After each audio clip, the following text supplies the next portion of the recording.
Hey everyone, before we start this emotional story, tell me in the comments, where are you watching this video from? I love to know where you all are from. And while you're at it, go ahead and hit that like button if you enjoy heartwarming stories, and subscribe to the channel so you don't miss any amazing stories like this one. Now grab a tissue because this story will move you from beginning to end. The cold October wind whipped through downtown Seattle, carrying with it the scent of rain and broken dreams. Celeste Morrison pulled her thin jacket tighter around her swollen belly, her hands trembling not from the cold, but from the devastating reality that had just shattered her world. 8 months pregnant and nowhere to go, she whispered to herself, staring at the eviction notice that still trembled in her hands. Dante's cruel laughter echoed in her memory, his final words cutting deeper than any physical blow. "You want to leave me? Fine. See how far your independence gets you now." The cramped apartment that had been her sanctuary was now sealed shut, her belongings scattered to the wind by the man who had promised to love her forever. With only $7 in her wallet and a single suitcase containing everything she owned, Celeste faced the harsh truth that her parents' death when she was 16 had left her truly alone in this world. She walked through the bustling financial district, her worn shoes clicking against the wet pavement as she searched desperately for any opportunity. Each store window reflected her tired face, her once bright eyes now dulled by months of psychological torture that had finally driven her to make the hardest decision of her life. "I'm sorry, but we can't hire someone in your condition," came the familiar refrain from every potential employer. The words stung, but not as much as the pitying looks that followed. As the sun began to set, painting the sky in shades of orange and despair, Celeste found herself beneath an old oak tree in a small park, surrounded by towering office buildings. Her feet ached, her back screamed in protest, and her baby kicked restlessly, as if sensing her mother's anguish. She sank down against the tree trunk, her head falling into her hands as the weight of her situation crashed over her like a tsunami. For the first time since leaving Dante, she allowed herself to cry. Not the silent tears she had shed during months of manipulation, but deep, soul-wrenching sobs that seemed to come from the very core of her being. What she didn't notice was the black BMW that had pulled up across the street, its driver watching her with growing concern, his own heart stirring with memories of loss that he thought he had buried forever. Adrian Blackwell adjusted his tie as he stepped out of the boardroom, his latest acquisition meeting having run longer than expected. At 38, he had built Blackwell Tech from a small startup into a technological empire, but success had come at a price he was still paying 5 years later. The image of Vivienne's face flashed through his mind, as it did every evening when he prepared to return to his empty mansion. His wife had been gone for half a decade, taking with her their unborn child, and every dream of the family he had thought he would have. As his driver navigated through the financial district, Adrian's attention was caught by a figure hunched beneath an old oak tree. Even from a distance he could see the woman was pregnant, her body shaking with what appeared to be exhaustion or distress.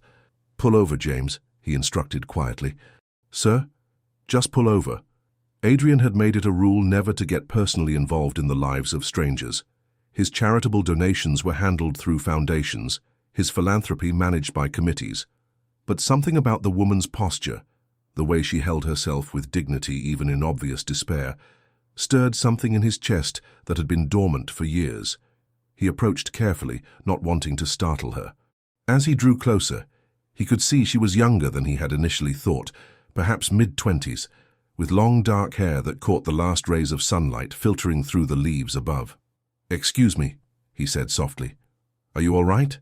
Celeste's head snapped up, her green eyes wide with surprise and a flash of defensive wariness. She quickly wiped away her tears, straightening her shoulders despite her obvious exhaustion. "I'm fine, thank you," she replied, her voice hoarse but steady. There was a strength in her tone that commanded respect, even in her vulnerable state. Adrian found himself studying her face, the determined set of her jaw, the way her hands protectively covered her belly, the proud tilt of her chin despite the circumstances that had clearly brought her to this point. "I don't mean to intrude," he continued, "but you look like someone who might need assistance."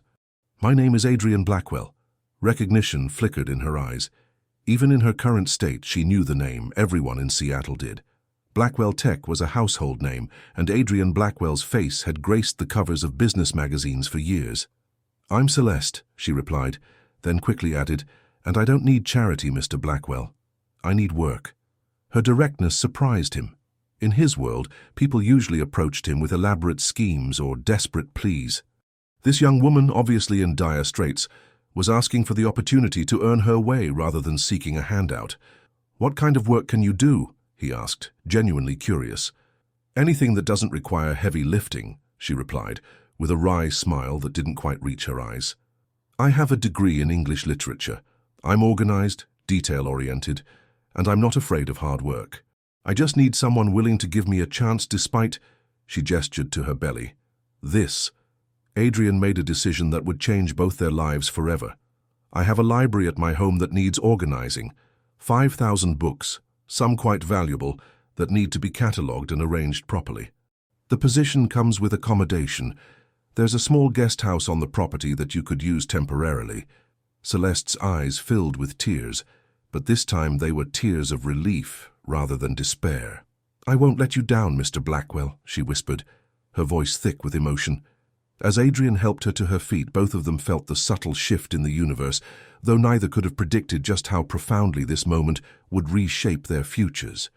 The Blackwell estate stretched across 10 acres of pristine Seattle landscape, its manicured gardens and impressive architecture speaking to generations of wealth and refinement. As Adrian's BMW wound up the circular driveway, Celeste pressed her face to the window, hardly believing that this fairy tale setting would be her new reality. The main house was a stunning example of modern architecture, blended seamlessly with classical elements, floor-to-ceiling windows, natural stone facades, and elegant lines that seemed to flow naturally with the surrounding landscape. But it was the smaller building nestled among a grove of maple trees that would become her sanctuary. "This is the guest house," Adrian explained as they approached the charming cottage-style building. "It was originally built for my wife, Vivian. She was a writer and needed a quiet space to work." Celeste noticed the slight catch in his voice when he mentioned his wife and the way his hand unconsciously touched the wedding ring he still wore. She had done her research during the ride from downtown. Adrian Blackwell's tragic loss 5 years ago had been well documented in the business press, though the personal details had been kept private. The interior of the guest house took her breath away. Hardwood floors gleamed beneath Persian rugs, built-in bookshelves lined the walls, and a stone fireplace dominated one corner of the main living area. The bedroom was spacious and bright, with French doors opening onto a small patio overlooking a rose garden. "There are maternity clothes in the wardrobe," Adrian mentioned quietly, not meeting her eyes. "Vivian, she was about your size. I thought you might be able to use them." The gesture was so unexpectedly kind that Celeste had to turn away to hide her tears. After months of cruelty and manipulation, such simple compassion felt overwhelming. "Now let me show you the library," Adrian continued, leading her across a stone pathway to the main house. The library was magnificent. A 2-story room with a spiral staircase leading to a mezzanine level, floor-to-ceiling shelves filled with books in multiple languages, and comfortable reading nooks scattered throughout. A beautiful mahogany desk sat near tall windows overlooking the garden. "As you can see, organization is desperately needed," Adrian said with a slight smile. "The books are roughly sorted by subject, but there's no proper cataloging system. I'd like everything properly organized and documented. Title, author, edition, condition, estimated value for the rarer pieces." Celeste ran her fingers along the spines of several books, her eyes lighting up as she recognized classic literature mixed with modern business texts, art books, and what appeared to be several first editions. "This is incredible," she breathed. "It's like a treasure trove." "I'm glad you think so," Adrian replied, watching her enthusiasm with something that might have been amusement. "My assistant, Sophia, will be by tomorrow to set you up with a computer and help with any supplies you might need. She's also arranged for a doctor's appointment. I hope you don't mind, but I think it's important that you and the baby receive proper prenatal care."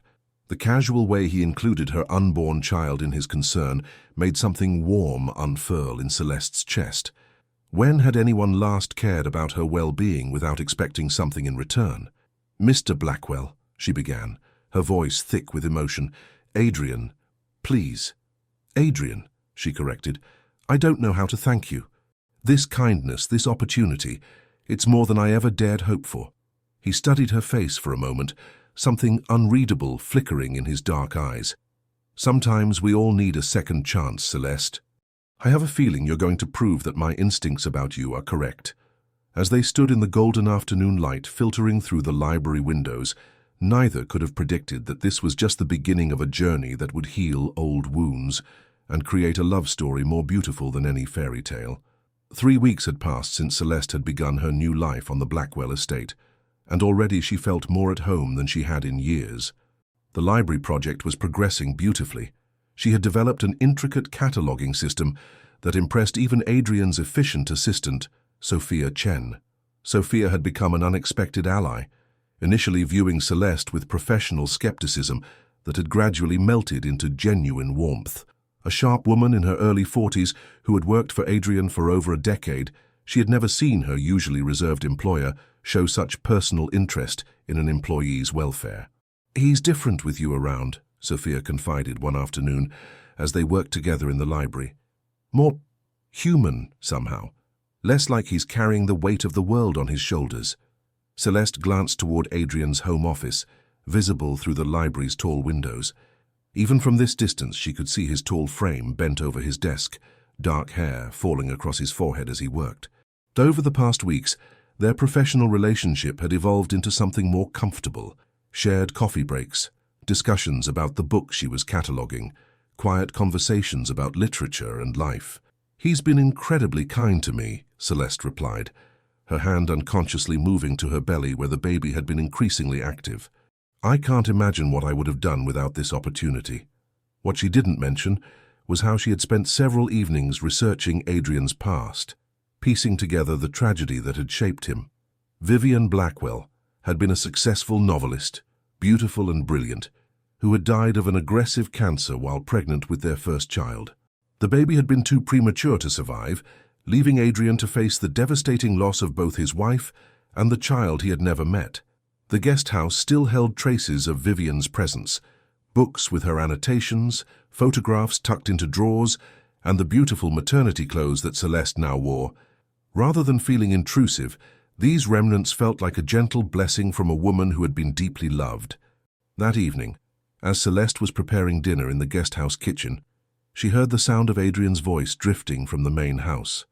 The French doors to his study were open, and she could tell he was on a conference call with international business partners. His voice carried the authority and confidence that had built an empire, but she had also learned to detect the subtle notes of weariness that crept in during his longer days. As she watched him through the window, their eyes met across the garden space. For a moment something passed between them, a recognition, a connection that went deeper than employer and employee. Adrian's voice never faltered in his business conversation, but his gaze lingered on her face with an intensity that made her pulse quicken. It was in that moment that Celeste felt the first sharp pain. The sensation was so sudden and intense that she gasped, her hand flying to her lower back. This wasn't the normal discomfort she had grown accustomed to. This was something different, something urgent. Another pain followed quickly, this one wrapping around her belly like a vice. She looked at the clock on the kitchen wall with growing alarm. It was too early. She still had over a month to go. "No, no, no," she whispered, gripping the kitchen counter as another contraction hit with startling intensity. "Not now, please not now." But her body wasn't listening to her pleas. The contractions were coming faster now, and with them the terrifying realization that she was going into premature labor with no one close enough to help. Through the window, she could see Adrian, still on his conference call, completely unaware of her distress. She tried to call out, but another contraction stole her breath away, leaving her doubled over and fighting waves of panic. The baby wasn't supposed to come like this, alone and afraid in a borrowed kitchen.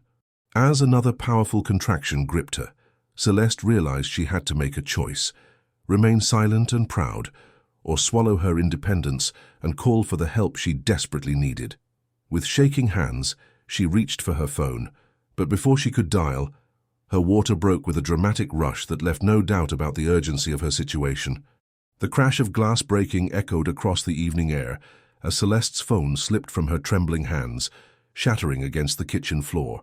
The sound was like a beacon cutting through the twilight, and within moments she heard Adrian's study door slam shut and his footsteps racing across the garden pathway. He burst through the guest house door to find her gripping the kitchen counter, her face pale and streaked with tears of fear and pain. "Celeste, what's wrong?" "The baby," she gasped between contractions. "It's too early, Adrian. Something's wrong."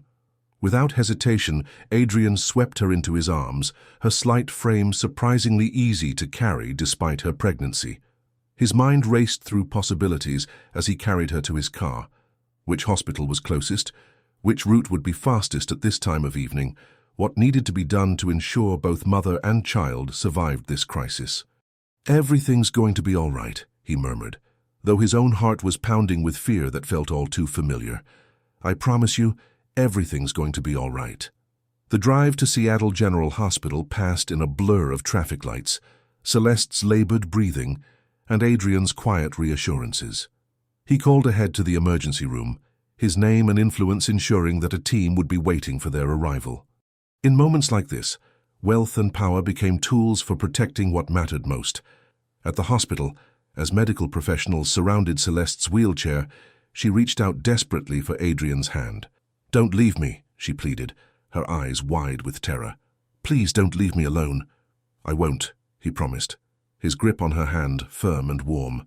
"I'm right here." It was then that the admissions nurse asked the question that would change everything. "And you are?" Adrian didn't hesitate. Looking directly into Celeste's eyes, he said with absolute conviction, "I'm the father." The words seemed to surprise him as much as they did Celeste, but neither of them corrected the statement.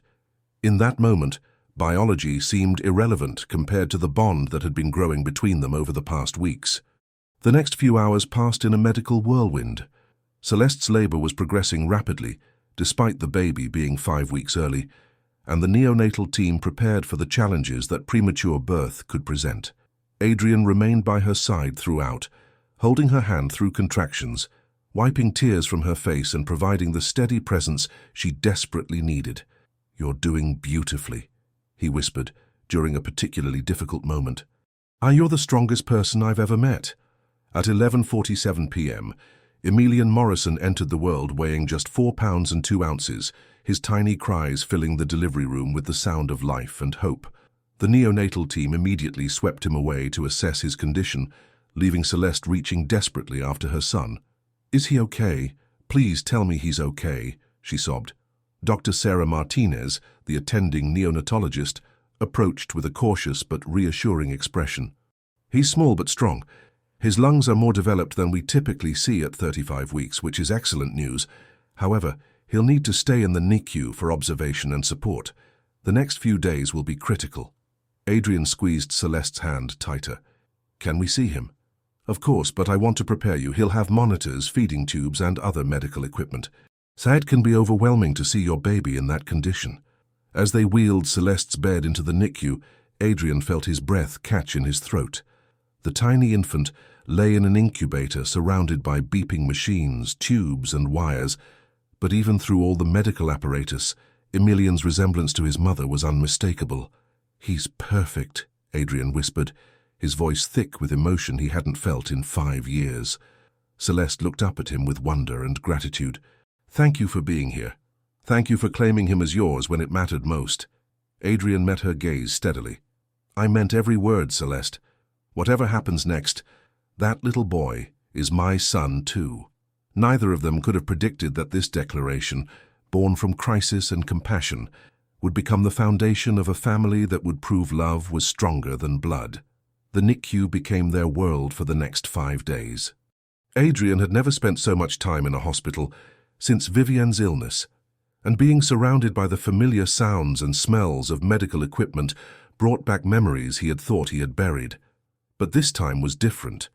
Instead of watching someone he loved slip away, he was witnessing the miraculous fight for life of a child he had claimed as his own. Celeste barely left Emilian's bedside. The nurses had to remind her to eat, to rest, to take care of herself so she could take care of her son. Her devotion was absolute and fierce, her maternal instincts having awakened with startling intensity the moment she heard his first cry. "Talk to him," encouraged Maria, their favorite night nurse. "Premature babies respond to their parents' voices. It helps them develop and gives them strength to fight. So Celeste talked. She told Emilian about the beautiful library where she worked, about the garden where she liked to sit in the afternoons, about all the books she planned to read to him when he was older. She sang lullabies her own mother had sung to her years ago, her voice soft and melodic in the quiet NICU. Adrian found himself mesmerized by these one-sided conversations. He watched the way Celeste's face softened when she spoke to her son, the way her hand moved gently over the incubator, as if she could somehow transfer her strength to the tiny being inside. There was something profoundly beautiful about her unwavering faith that Emilian would be all right. On the third day, when Celeste finally dozed off in the uncomfortable bedside chair, Adrian approached the incubator alone. The baby seemed impossibly small, his chest rising and falling with mechanical assistance, monitors tracking every heartbeat and breath. "Hello, little one," Adrian said quietly, his voice barely above a whisper. "I know I'm not your biological father, but I want you to know that you're not alone. Your mother is the bravest woman I've ever met, and you're going to be just like her, strong, determined, and absolutely unstoppable." He paused, remembering the child he had never gotten to meet, the son or daughter who had been taken from him along with Vivian.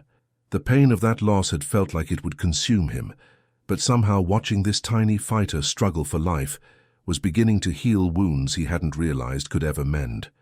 "I'm going to protect you," he continued, his hand pressed against the incubator's clear wall. "Both of you. I'm going to make sure you have everything you need to grow up strong and happy and loved. That's a promise from your dad." Behind him, he didn't notice that Celeste had awakened and was listening to every word, tears streaming silently down her face. The turning point came on the fourth day. "Doctor." Martinez arrived for her morning rounds with news that made both Adrian and Celeste hold their breath. "His oxygen levels have improved significantly overnight," she announced with a smile. "We're going to try removing the respiratory assistance and see how he does on his own." The next few hours were the longest of their lives. They watched every breath, counted every heartbeat, and celebrated each small sign of progress. When Emilian's oxygen saturation remained stable without mechanical assistance, the collective sigh of relief in the NICU was audible. "He's a fighter, this one," Dr. Martinez observed. "Stronger than most babies born at 35 weeks. If he continues to improve at this rate, we might be able to discuss discharge as early as tomorrow." That evening, as they sat together watching their son sleep peacefully in his incubator, Celeste finally voiced what had been growing in her heart. "Adrian, I need you to know something. What you've done for us these past few days, the way you've stood by us, claimed Emilian as your son, shown us both such incredible love and support, it means everything to me." She turned to face him, her green eyes bright with unshed tears. "I'm falling in love with you, not because of your kindness or your generosity, but because of who you are. The man who sees a stranger in distress and stops to help. The man who holds my hand through labor and calls himself a father to a child who isn't biologically his. The man who talks to a premature baby about libraries and gardens and promises to protect him forever." Adrian felt his heart stop, then restart, with a rhythm that seemed to match the steady beeping of Emilian's monitors. "Celeste," he whispered, reaching out to cup her face gently in his hands. "I've been falling in love with you since the moment I saw you under that oak tree. You've brought life back into a world I thought would always be empty." Their first kiss was soft and tentative, filled with the promise of healing and hope. When they pulled apart, they found themselves looking down at Emilian, who seemed to be watching them with curious dark eyes. "I think he approves," Celeste whispered with a smile. As if in response, Emilian's tiny hand moved against the incubator wall, reaching toward the sound of their voices, already recognizing the people who would become his family. The drive home from the hospital felt like a journey into a completely new life. Emilian, now weighing a healthier 4 pounds and 8 ounces, slept peacefully in his car seat, his tiny chest rising and falling in the steady rhythm that had become the most beautiful sound in the world to both Adrian and Celeste. Adrian had spent the previous day transforming one of the guest bedrooms in the main house into a fully equipped nursery. When Celeste saw what he had done, she broke down in tears of overwhelming gratitude and joy. The room was a masterpiece of thoughtful preparation, a crib positioned perfectly to catch the morning light, a comfortable rocking chair by the window, and every possible baby item they could need arranged with meticulous care. Adrian, this is... I can't believe you did all this, she whispered, cradling Emilian as she took in every detail of the beautiful space. He's my son too, Adrian replied simply, as if the massive effort and expense had been the most natural thing in the world. I want him to have everything. The first night home was an adventure neither of them had anticipated. Despite being exhausted from 5 days in the hospital, Emilian seemed determined to make up for lost time by being awake every 2 hours. Adrian insisted on sharing the nighttime duties, even though he had important meetings scheduled for the following day. At 3 a.m., Celeste found him in the nursery. Emilian cradled against his chest as he walked slowly around the room, humming what sounded like a lullaby mixed with a business presentation. "You don't have to do this," she said softly from the doorway. "You have work tomorrow." Adrian looked up at her with a smile that transformed his usually serious features. "This is more important than any meeting. Besides, I think he likes my quarterly report summary. Look, he's almost asleep." Watching this successful CEO, still wearing his pajamas with his hair disheveled, gently rocking her son to sleep, Celeste felt her heart expand in ways she hadn't known were possible. This was what love looked like. Not the possessive manipulation she had endured with Dante, but this quiet, selfless devotion that asked for nothing in return. Over the next few weeks, they developed a rhythm that felt surprisingly natural. Celeste continued her work in the library, now with Emilian's bassinet beside her desk, so she could watch him while cataloguing books. Adrian adjusted his schedule to spend more time at home, often working from his study, so he could help with feedings and diaper changes. Sophia noticed the change in her employer immediately. "I've never seen you smile this much," she observed one afternoon, as Adrian emerged from the nursery with spit up on his expensive suit jacket. "Parenthood suits you." "I never thought I'd get this chance," Adrian admitted, unconsciously touching the wedding ring he still wore. "After Vivienne, I thought that part of my life was over forever." "Maybe it's not about replacing what you lost," Sophia suggested gently. "Maybe it's about healing enough to accept new love when it finds you." The truth of her words became evident one evening when Celeste was giving Emilian his bath in the specially designed baby tub Adrian had installed in the nursery. The little boy, now 6 weeks old and thriving, was kicking happily in the warm water, his dark eyes bright and alert as he watched the light reflecting off the soap bubbles. "Mama," Celeste cooed, pointing to herself. "Can you say Mama?" Emilian gurgled and splashed, his tiny hands reaching for her face. Then, clear as a bell, he made a sound that stopped both adults in their tracks. "Papa!" Adrian, who had been folding tiny clothes nearby, dropped everything and rushed to the bathtub. "Did he just... Papa?" Emilian repeated, his gaze fixed on Adrian's face with unmistakable recognition and joy. Tears sprang to Adrian's eyes as he knelt beside the tub. "That's right, little man. I'm Papa."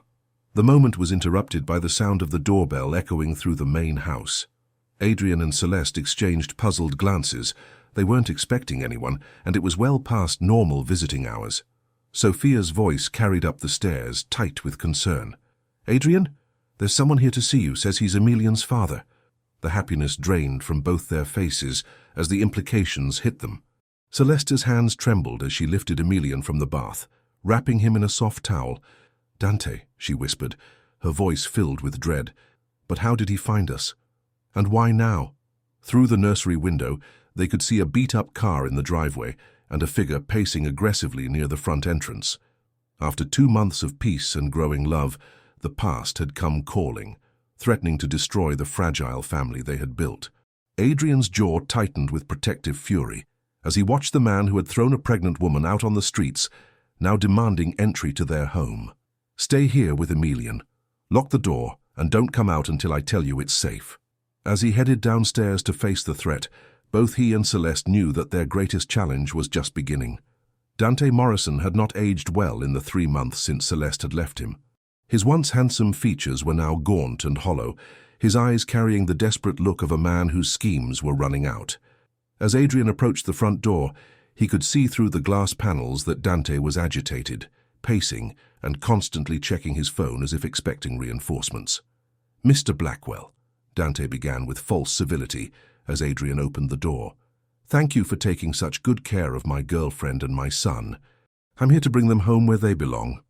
Adrian stepped outside and closed the door firmly behind him, his imposing frame blocking any attempt Dante might make to enter the house. At 6'3" and maintained in excellent physical condition, Adrian had a natural advantage that he wasn't afraid to use. "Your girlfriend?" Adrian's voice was dangerously quiet. "Is that what you call a woman you threw out on the street while she was 8 months pregnant?" Dante's mask of civility slipped slightly. "That was just a misunderstanding. Couples fight, you know. The important thing is that I'm here now to take responsibility for my family." "Your family?" Adrian stepped closer, his presence radiating controlled menace. "Where were you when Celeste gave birth 5 weeks early? Where were you when your son spent 5 days fighting for his life in the NICU? Where were you during the sleepless nights, the feedings, the diaper changes, the countless hours of care that actually go into raising a child?" "I'm here now," Dante repeated, but his voice wavered under Adrian's intense stare. "Look, I know you're a rich guy, probably used to buying whatever you want, but you can't buy someone else's family. The kid is mine, biologically. That's what matters legally." Adrian studied Dante's face carefully, noting the calculating gleam in his eyes, the way his gaze kept drifting toward the expensive cars in the driveway and the obvious wealth displayed in the estate's architecture. "This isn't about the child at all, is it?" Adrian realized aloud. "This is about money." Dante's composure cracked further. "I don't know what you're talking about." "Of course you do. You've done your research, haven't you?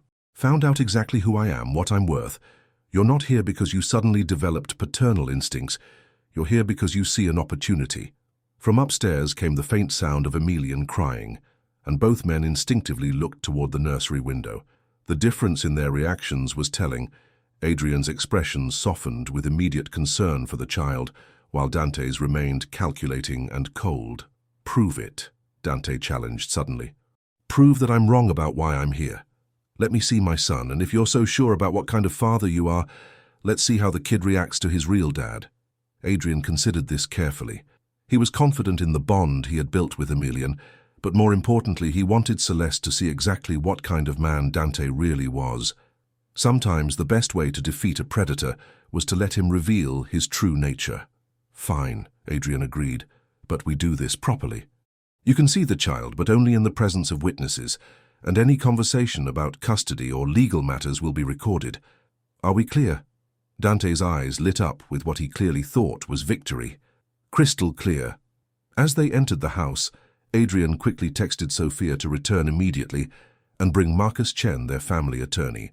He also activated the home security recording system, ensuring that every word and action would be captured for potential legal proceedings. Upstairs, Celeste had heard the voices and was holding Emilian close to her chest, her heart hammering with fear and protective rage. When Adrian appeared in the doorway with Dante behind him, she had to fight every instinct that told her to run. "Hello, Celeste," Dante said with a smile that didn't reach his eyes. "You look well. Wealth agrees with you." "What do you want, Dante?" she asked directly, her voice steadier than she felt. "I want my family back," he replied, but his gaze was already moving around the luxurious nursery, calculating values. "I want to be a father to my son." Emilian, perhaps sensing the tension in the room, began to fuss and reach toward Adrian with clear preference. When Adrian took him, the baby immediately calmed, snuggling against his familiar chest with obvious trust and comfort. The sight of his biological father being ignored in favor of Adrian clearly frustrated Dante. "He doesn't know me yet," he said defensively. "Give him time."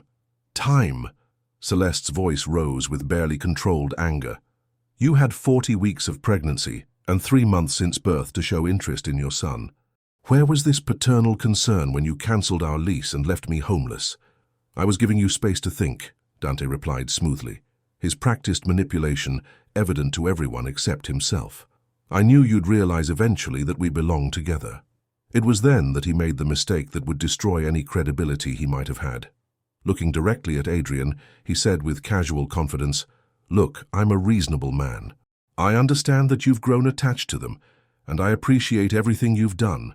So here's what I'm thinking.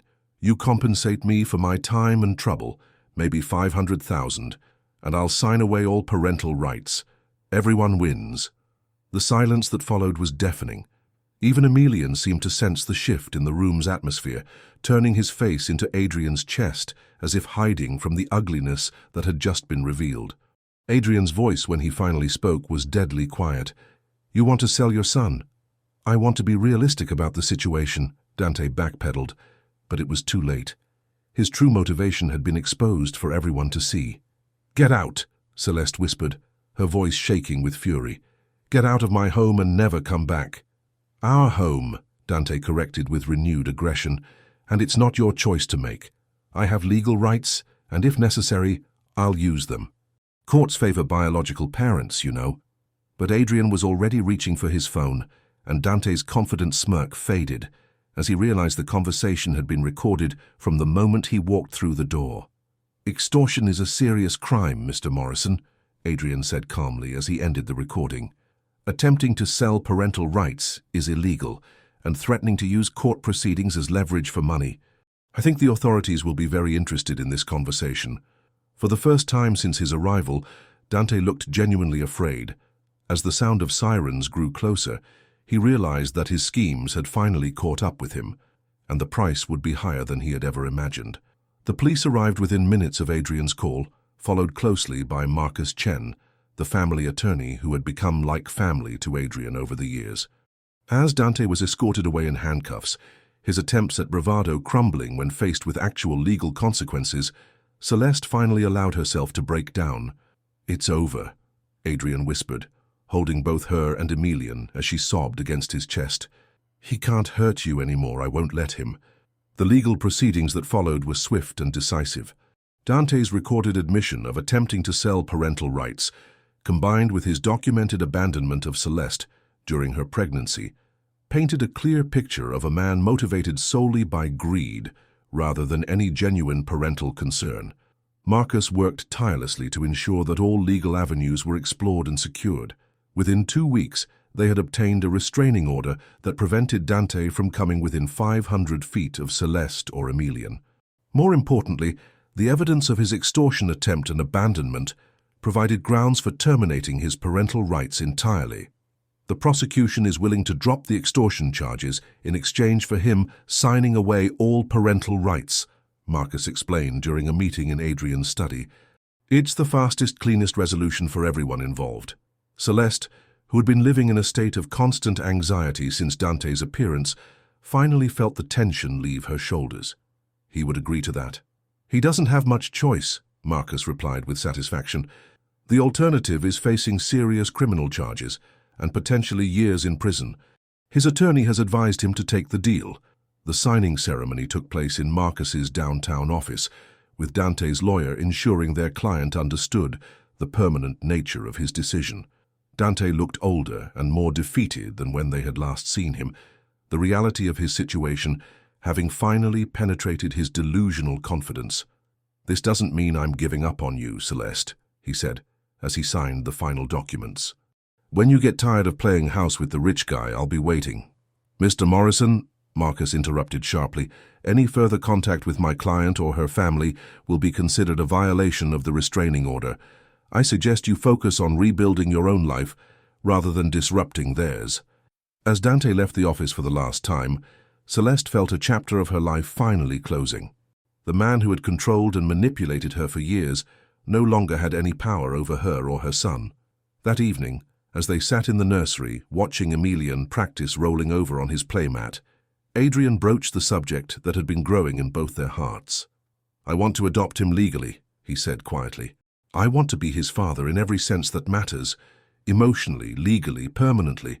Celeste looked up from where she was kneeling beside their son, her eyes bright with tears of joy. "Are you sure? Adoption is forever, Adrian. There's no going back once those papers are signed." "I've never been more certain of anything in my life," he replied, reaching down to stroke Emilian's dark hair. "He's already my son in every way that matters. I just want the law to recognize what my heart already knows." The adoption proceedings began immediately, with Marcus expediting the process wherever possible. During the mandatory home study, the social worker was clearly impressed by the loving environment Adrian and Celeste had created for Emilian. "In 15 years of conducting these evaluations," she told them, "I've rarely seen a child who is so obviously thriving in his environment. The bond between all three of you is remarkable. As they waited for the final hearing, their relationship continued to deepen and strengthen. Adrian had quietly removed his wedding ring, placing it in a special box with Vivian's other jewelry, not forgotten but no longer a barrier to the love that was growing in his heart. One evening, as they were giving Emilian his bath, now a joyful routine filled with splashing and giggles, Celeste brought up the question that had been on her mind. "What happens after the adoption is finalized?" she asked softly. "I know I'm not just an employee anymore, and we're obviously more than friends, but we've never really talked about what we are to each other." Adrian looked up from where he was supporting Emilian in the baby tub, his expression serious but warm. "What do you want us to be?" "I want us to be a family," she admitted, her cheeks flushing slightly.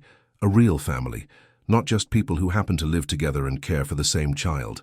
"Then that's what we'll be," Adrian replied, his voice filled with quiet conviction. "A family in every sense of the word." As if responding to their conversation, Emilian chose that moment to splash enthusiastically, soaking both adults and filling the nursery with laughter. Looking at them through the eyes of love rather than law, it was impossible to tell that this family hadn't been together from the beginning. The final adoption hearing was scheduled for a crisp October morning, exactly 1 year after the day Adrian had first found Celeste beneath the oak tree. As they prepared to make their unconventional family official in the eyes of the law, none of them could have predicted the surprise that awaited them in the courthouse. Judge Patricia Martinez had presided over hundreds of adoption hearings during her 20-year career, but she could immediately sense that this case was special. As Adrian, Celeste, and baby Emilian entered her courtroom, the love and connection between them was so evident that it seemed to radiate from their small family unit. "Mr. Blackwell," Judge Martinez began, reviewing the extensive file before her, "I've read through all the documentation in this case, including the circumstances that led to your relationship with the child and his mother. This is quite an extraordinary situation." Adrian stood respectfully, Emilian secure in his arms. At nearly 5 months old, the baby had grown into a healthy, alert child whose resemblance to his mother was unmistakable, but whose attachment to Adrian was equally clear. "Your Honor, I understand that the circumstances are unusual, but my love for this child and my commitment to his welfare are absolute. Emilian has been my son in every meaningful way since the day he was born. I was there for his first breath, his first word, his first smile. I want to formalize legally what has always been true in our hearts." The judge turned her attention to Celeste. "Ms. Morrison, you're consenting to this adoption freely and without coercion. You understand that once finalized, Mr. Blackwell will have full parental rights and responsibilities?" "Yes, Your Honor," Celeste replied, her voice clear and strong. "Adrian has been Emilian's father since the beginning. He claimed us as his family when we had nowhere else to turn, and he has never wavered in his love and support. My son deserves to have that relationship recognized legally." Judge Martinez made several notes, then addressed both of them. "The social worker's report is overwhelmingly positive. The home environment is excellent, the child is thriving, and the bond between all family members is clearly genuine and strong. However, I do have one question."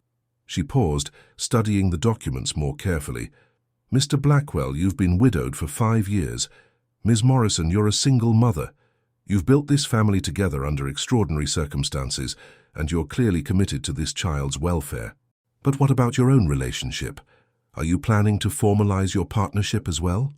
Adrian and Celeste exchanged glances, both feeling the weight of the question they had been dancing around for months. "Your Honor," Adrian began carefully, "our primary focus has been on providing stability and security for Emilian.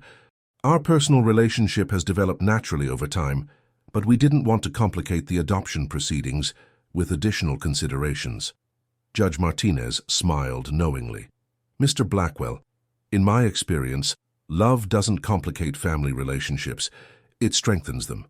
I'm going to ask you both to step into my chambers for a moment." In the privacy of her office, Judge Martinez spoke more personally. "I've seen many unusual family situations in my courtroom, but I've rarely seen 3 people who so clearly belong together. This child is fortunate to have 2 parents who love him so completely, and you two are fortunate to have found each other." She moved to her window, looking out at the city beyond. "I'm going to approve this adoption immediately. There's no question about Mr. Blackwell's fitness as a parent or his genuine love for this child. But I want to suggest something else. Turning back to face them, she continued, "My chambers are licensed to perform marriage ceremonies as well as adoption proceedings. If you're both ready to take that step, we could complete both proceedings today. Give this child the security of parents who are committed not just to him, but to each other." The suggestion hung in the air between them, both terrifying and perfect in its simplicity. "Adrian," Celeste said softly, "you don't have to—" "Celeste," he interrupted, taking her hands in his, "I've been in love with you since the day I found you under that tree. You brought light back into my world when I thought it would always be dark. If you're willing, there's nothing I want more than to make our family official in every possible way." Tears sprang to her eyes as she nodded, unable to speak through her overwhelming emotions. An hour later, they stood before Judge Martinez again, this time holding hands while Emilian gurgled happily in his carrier beside them. Marcus had served as both witness and legal advisor, while Sophia had rushed over to photograph the momentous occasion. "By the power vested in me by the state of Washington," Judge Martinez pronounced, "I now pronounce you husband and wife, and I officially approve the adoption of Emilian Morrison, who shall henceforth be known as Emilian Blackwell." The kiss that sealed both their marriage and their family was soft and sweet, filled with promises of forever. When they pulled apart, they found Emilian watching them with what looked suspiciously like approval in his bright eyes. As they left the courthouse as the official Blackwell family, none of them noticed the small crowd of reporters and photographers who had gathered after word leaked about the unusual combined ceremony. The story of the CEO who married his employee and adopted her son would make headlines, but not for the sensational reasons the media might have hoped. Instead, it became a story about love conquering adversity, about families being formed through choice rather than chance, and about the power of human kindness to transform lives completely. Walking toward their car with his wife on one arm and his son in the other, Adrian felt a contentment he hadn't experienced in years. They were no longer three separate people learning to live together. They were a family, bound by law, love, and the unshakable conviction that they belonged together forever. The media attention following their unusual courthouse wedding was intense but brief. Within a week, the initial curiosity had died down, leaving the newly official Blackwell family to adjust to their legally recognized status in private. Adrian had learned long ago how to manage public interest in his personal life, and he expertly deflected most inquiries while focusing on protecting his wife and son from unwanted scrutiny. The most significant change was that Celeste had officially moved from the guest house into the main residence, sharing Adrian's master suite for the first time. The transition felt surprisingly natural, as if they had always been meant to share this space together. "I keep expecting to wake up and discover this has all been a dream," Celeste confided one morning, as they watched Emilian demonstrate his newest skill, sitting up unassisted while playing with his favorite toy, a set of colorful blocks Adrian had bought him. "If it is a dream, I don't want to wake up," Adrian replied, wrapping his arms around his wife from behind as she sat on the floor with their son. The word wife still sent a thrill through him every time he thought it. Emilian had adapted to their new family dynamic, with the resilience typical of children. He now had his own room in the master suite wing of the house, connected to his parents' bedroom by a beautifully designed nursery suite that allowed for easy nighttime access while maintaining everyone's privacy. The most remarkable change was in Adrian himself. Colleagues and business associates commented on his renewed energy and focus. The man who had been driven by work as an escape from grief was now motivated by the desire to build a legacy for his family. "I want to establish a foundation," he told Celeste one evening as they worked together in his study. She had taken over managing his extensive personal correspondence and calendar, bringing her organizational skills to his business life as well. Something focused on helping single mothers and families in crisis. Celeste looked up from the charity gala invitations she was reviewing. "That sounds wonderful. What inspired the idea?" Adrian's expression grew thoughtful. "You did. The day I found you under that tree, I realized how many people might be in similar situations. Good people who just need someone to give them a chance. I want to be able to help them the way I was able to help you. The way we helped each other," Celeste corrected gently. "You gave me a chance at a new life, but I gave you something too. A family, a reason to smile again, a purpose beyond just building wealth." The foundation, which they decided to call Second Chances, became a passion project for both of them. Celeste's first-hand experience with the challenges facing single mothers proved invaluable in designing programs that would actually make a difference rather than just providing temporary band-aids. As Emilian grew and thrived, he became the center of their expanding world. His first tooth, his first attempts at crawling, his increasingly complex babbling, every milestone was celebrated and documented. Adrian kept a detailed journal of their son's development, something he had never imagined himself doing, but that now felt essential. "Look at this," Celeste called out one Saturday afternoon from the nursery. "He's pulling himself up." Adrian rushed in from his study to find Emilian gripping the side of his crib, his legs wobbly but determined as he worked to stand upright. The look of concentration on their son's face was both adorable and inspiring. "That's my boy," Adrian said proudly, kneeling down to Emilian's eye level. "Strong and determined, just like your mama." Emilian responded with a delighted squeal and immediately let go of the crib rail, tumbling backward onto his padded bottom with a look of surprise that made both parents laugh. These quiet family moments had become Adrian's favorite part of each day.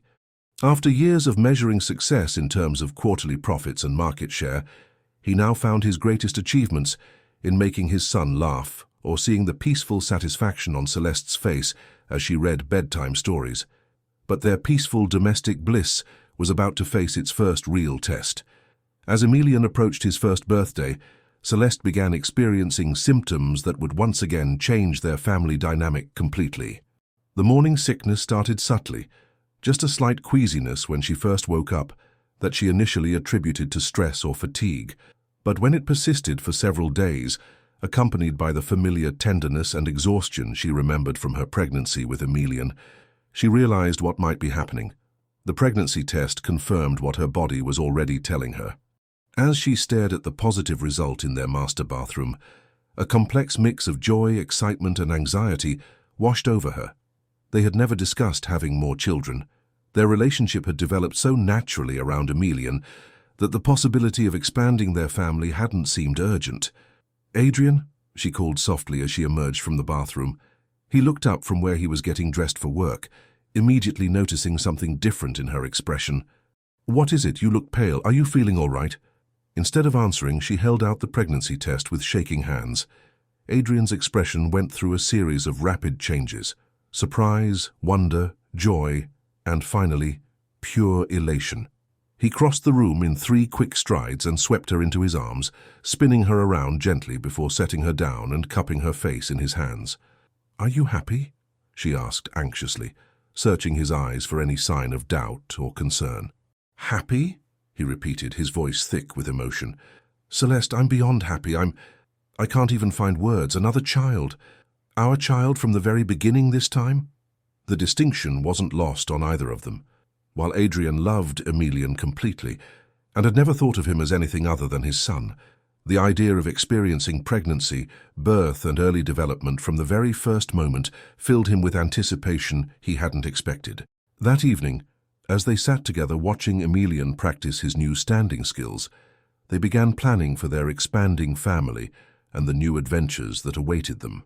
Dr. Sarah Martinez smiled as she reviewed Celeste's ultrasound results, the same neonatologist who had cared for Emilian now overseeing what promised to be a much different pregnancy experience.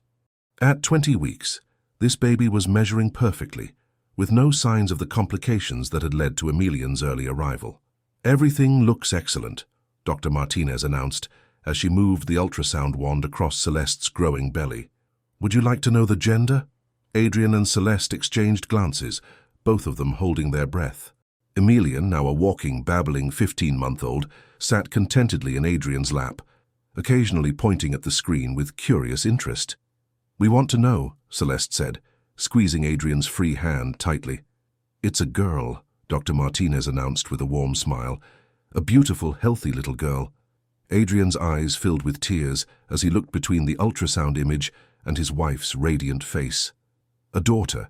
After losing one child with Vivian, and then building their family around Emilian, the idea of having a daughter felt like the final piece completing their perfect puzzle. "Emilian is going to be a big brother," Celeste whispered, stroking their son's dark hair as he continued to study the mysterious black and white images on the screen. "Sister," Emilian suddenly announced clearly, his vocabulary having exploded over the past few months. It was one of his newer words, learned from picture books about families. The remainder of the pregnancy passed peacefully. Adrian had insisted on reducing his work travel significantly, determined not to miss any part of this experience. He attended every appointment, read every book about child development, and transformed another bedroom into what would become their daughter's nursery. The library project that had brought Celeste into his life was finally completed, the 5,000 books now perfectly catalogued and organized. But rather than ending her employment, Adrian had instead created a new position for her as director of the Second Chances Foundation, work that utilized both her organizational skills and her personal understanding of the challenges the foundation addressed. "I never imagined my life could be like this," Celeste confided one evening, as they walked through the garden together, Emilian toddling ahead of them while they followed at a leisurely pace.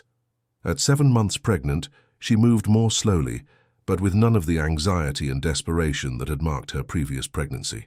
"What do you mean?" Adrian asked, automatically adjusting his pace to match hers. "Happy," she said simply. "Secure. Loved. When I left Dante, I thought I was saving myself and my baby from a toxic situation, but I had no idea I was walking toward everything I had ever dreamed of having." Adrian stopped walking and turned to face her, his expression serious and tender. "You saved all of us, Celeste. You saved me from a life of existing without really living. You gave me a son, a family, a purpose beyond just accumulating wealth. And now you're giving me a daughter I never thought I would have." Their second child chose to make her entrance on a sunny May morning, exactly 2 weeks before her due date, but in a much more controlled manner than her brother's dramatic early arrival. Sophia Vivian Blackwell, named for Adrian's beloved assistant and his late first wife, was born weighing a healthy 7 pounds, 2 ounces, with her mother's green eyes and what appeared to be her father's determined chin. The birth was everything Emilian's had not been, peaceful, uncomplicated, and filled with joy rather than fear. Adrian was able to cut the umbilical cord and hold his daughter immediately, marveling at the miracle of her tiny, perfect features and strong, healthy cry. "She's beautiful," he whispered, his voice thick with emotion as he placed Sophie in Celeste's arms. "She looks just like you." Emilian's first meeting with his baby sister was carefully orchestrated and absolutely magical. The 19-month-old approached the hospital bed with characteristic toddler caution, clearly uncertain about the small bundle in his mother's arms. "This is Sophie," Celeste explained softly. "Your baby sister. Can you say hi to Sophie?" "Hi, Sophie," Emilian repeated carefully, then looked up at his parents with concern. "She's little." "She is little," Adrian agreed, lifting Emilian up so he could see his sister more clearly. "That means we need to be very gentle and help take care of her. Can you be a good big brother?" Emilian nodded solemnly, then surprised both parents by leaning down and giving Sophie the gentlest kiss on her forehead. "Love, Sophie," he announced, as if it were the most natural thing in the world. The drive home from the hospital felt like a victory lap. 2 years earlier, Celeste had been a desperate single mother with nowhere to turn. Now she was returning to a beautiful home with her husband and 2 children, financially secure and surrounded by love. As they pulled up the circular driveway, Celeste noticed something that made her smile. Under the old oak tree where Adrian's driver now parked when waiting, someone had installed a small bronze plaque. She couldn't read it from this distance, but she suspected what it said. Later that evening, after Sophie had been settled in her nursery and Emilian had reluctantly agreed to go to bed, Celeste and Adrian walked out to the tree to read the inscription. "On this spot, October 15th, 2023, a family was born. Love always finds a way." "When did you have this installed?" Celeste asked, touching the bronze plaque gently. "After we were married," Adrian admitted. "I wanted to commemorate the place where everything changed. Where I found you. Where you found me, where our story really began." As they stood together under the stars, Sophie sleeping peacefully in Adrian's arms and the sound of Emilian's gentle snores drifting from the nursery window above, they both reflected on the incredible journey that had brought them to this moment. Tomorrow would bring new challenges, sleepless nights with a newborn, managing a toddler and an infant simultaneously, balancing work and family responsibilities. But tonight, they were simply grateful for the love that had transformed 3 broken pieces into one perfect, complete family. Their story had begun with desperation and hope, continued through crisis and healing, and culminated in a love that proved sometimes the most unexpected encounters can change everything forever. 5 years had passed since that fateful October evening when Adrian first found Celeste beneath the oak tree, and their family had grown not just in size, but in the depth of love and understanding that bound them together. Emilian, now a confident 6-year-old preparing for first grade, had inherited his mother's quick mind and his father's natural leadership qualities. Sophie, at 4 years old, was a perfect blend of both parents. She had Celeste's striking green eyes and graceful movements, combined with Adrian's determined personality and sharp intelligence. The 2 siblings were inseparable, their bond strengthened by the arrival 2 years earlier of their youngest brother, James Adrian Blackwell. "Tell us the story again, Mama," Sophie requested, as the family gathered in the library for their nightly reading time.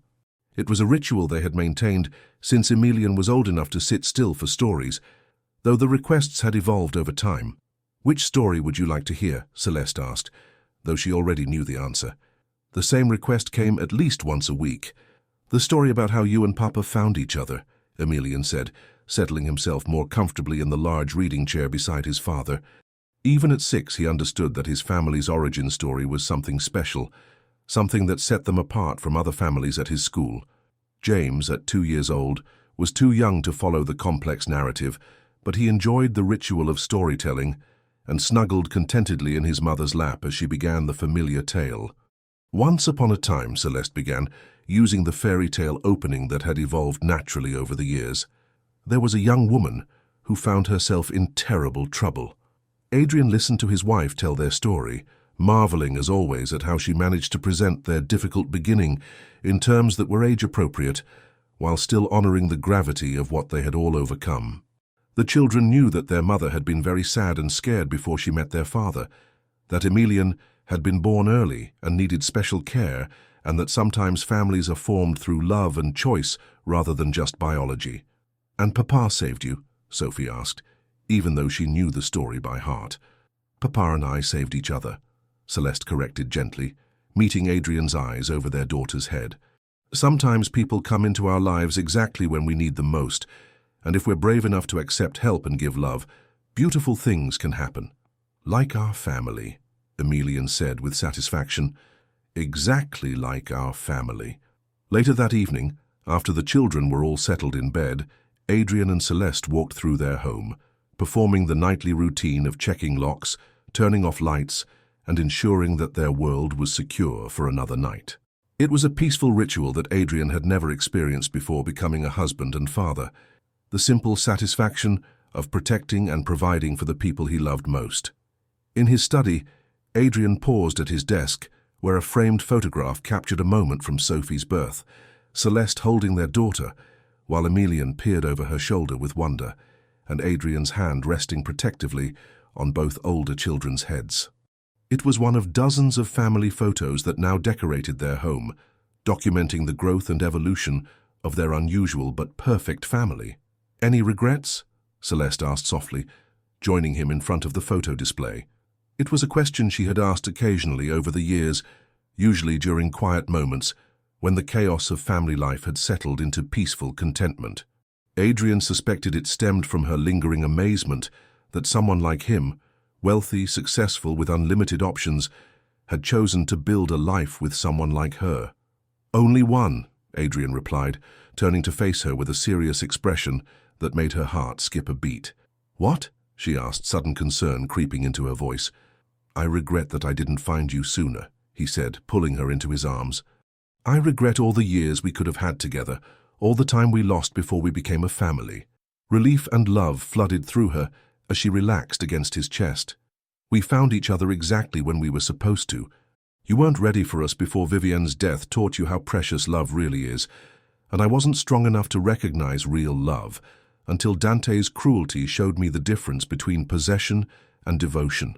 Do you think the children understand how extraordinary their beginning really was?" Adrian asked, thinking of the story they had just told. I think they understand that they're loved unconditionally, that their family chose to be together, and that love is stronger than any obstacle, Celeste replied. The rest they'll appreciate more as they get older. Through the study window, they could see the oak tree illuminated by landscape lighting, the small bronze plaque still marking the spot where their story had begun. The tree had become something of a family landmark. The children often played beneath its branches, and Adrian had installed a beautiful bench where they could sit together on warm evenings. I have something to show you, Adrian said suddenly, moving to his desk drawer and retrieving a manila folder. What is it? The final paperwork for the Celeste Morrison Memorial Scholarship Fund, he said, handing her the documents. Full scholarships for single mothers who want to complete their education, administered through the Second Chances Foundation. Celeste's eyes filled with tears as she read through the documents. Adrian, this is incredible, but why use my maiden name? Because Celeste Morrison was the brave woman who walked away from abuse and chose to fight for her child's future, Adrian explained. Celeste Blackwell is the woman who found her happily ever after, but Celeste Morrison is the woman who earned it. As they stood together in the quiet study, surrounded by the evidence of the life they had built together, both reflected on the journey that had brought them to this moment. Their love story had begun with desperation and hope, survived crisis and conflict, and had grown into something that blessed not only their own lives, but the lives of countless others through their foundation work. I love you, Celeste whispered, the words still carrying the wonder and gratitude that had colored them from the very beginning. I love you too, Adrian replied, his voice carrying 5 years' worth of shared dreams, challenges overcome, and promises kept. Forever and always. Tomorrow would bring new adventures. Emilian's first day of school, Sophie's dance recital, James's continued exploration of the world around him, and the ongoing work of building both a business empire and a foundation dedicated to helping others. But tonight they were simply a family, bound together by love, choice, and the unshakable conviction that they were exactly where they belonged. 10 years had passed since that life-changing October evening, and the Blackwell family had settled into the comfortable rhythm of a household filled with love, laughter, and the controlled chaos that comes with raising 3 active children.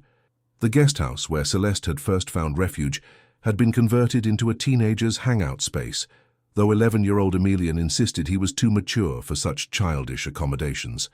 The morning sun streamed through the kitchen windows as the family prepared for what had become their annual tradition, a celebration dinner marking the anniversary of Adrian and Celeste's first meeting. It was a holiday of their own creation, more meaningful to them than any traditional observance. "Mom, do we have to get dressed up for dinner again this year?" Emilian complained, though his tone held more affection than genuine protest. At 11, he was tall for his age and showed early signs of inheriting his father's imposing presence, but his mother's compassionate nature kept him grounded. "It's tradition, sweetheart," Celeste replied, not looking up from the birthday cake she was decorating, because that's what they called it, their family's birthday. "Besides, you look handsome in your suit." 9-year-old Sophie, who had inherited her mother's grace and her father's determination, was already dressed in her favorite party dress and helping 7-year-old James tie his tie. The youngest Blackwell had developed into a charming combination of his siblings' best qualities, Emilian's intelligence and Sophie's warmth, with an added dose of mischief that was entirely his own. "Papa, tell them about the time you almost didn't stop the car," James requested, as Adrian entered the kitchen, adjusting his own tie and looking every inch the successful businessman he had remained, despite his priorities shifting toward family. "Almost didn't stop?" Adrian repeated with mock surprise. "Where did you get that idea? You told us last year that you almost kept driving because you were tired from your meeting," Sophie reminded him with the precise memory that children possess for details adults think they've forgotten. Adrian exchanged a smile with Celeste over their children's heads. It was true. He had shared that detail during one of their storytelling sessions, explaining how close they had all come to never meeting each other. "You're right," Adrian admitted, lifting James onto his shoulders. "I was tired, I had a lot on my mind, and for just a moment I considered continuing home without stopping. It would have been the biggest mistake of my life." "But you did stop," Emilian pointed out with the logic of a child who couldn't imagine any other outcome. "I did stop," Adrian confirmed, meeting Celeste's eyes across the kitchen. Because something told me that the person sitting under that tree was important. I just had no idea how important she would become. The celebration dinner was held in their formal dining room, a tradition that elevated the evening beyond everyday family meals. The table was set with their finest china and crystal. Candles flickered throughout the room, and the children had learned over the years to embrace the solemnity and gratitude that marked these annual observations. "I want to propose a toast," Adrian said as they finished their main course, standing and raising his wine glass while the children lifted their sparkling cider. 10 years ago tonight, I found your mother sitting under a tree, and she asked me for work instead of charity. That request changed all our lives forever." He turned to face Celeste directly. "You taught me that love isn't something you find once and lose forever. It's something that can grow and change and surprise you when you least expect it. You gave me a million, who made me a father when I thought that dream was gone forever. You gave me Sophie and James, who showed me that a heart can expand infinitely to hold more love than you ever imagined possible." Tears sparkled in Celeste's eyes as she stood to join him. "And you taught me that kindness still exists in the world, that good men still exist, and that sometimes the most desperate moments in our lives are actually the beginning of our greatest blessings." The children, who had heard variations of this speech every year, still listened with rapt attention. As they had grown older, they had begun to understand more fully the magnitude of what their parents had overcome and the depth of love that had created their family. After dinner, they walked together to the oak tree, another annual tradition that connected them to their origins. The bronze plaque had weathered slightly over the decade, but its message remained clear. On this spot, October 15th, 2023, a family was born. Love always finds a way. "Do you think we'll keep doing this when we're grown up?" Sophie asked as they stood beneath the tree's spreading branches. "I hope so," Celeste replied, wrapping her arms around her daughter. "I hope you'll tell your children someday about how your family began and how love can transform the most difficult circumstances into the most beautiful blessings." James, now tired from the long day, had fallen asleep in Adrian's arms, his head resting trustingly against his father's shoulder. Looking at his youngest son's peaceful face, Adrian marveled again at the chain of events that had led to this moment: the business meeting that had run late, the impulse to take the scenic route home, the decision to pull over and help a stranger in distress.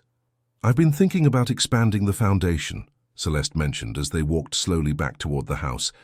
"Maybe adding a program specifically for older children who have aged out of foster care. They face many of the same challenges I did. No family support, no financial resources, no one to believe in their potential." "I think that's an excellent idea," Adrian replied, unconsciously adjusting his sleeping son's position. "We have the resources and the experience to make a real difference."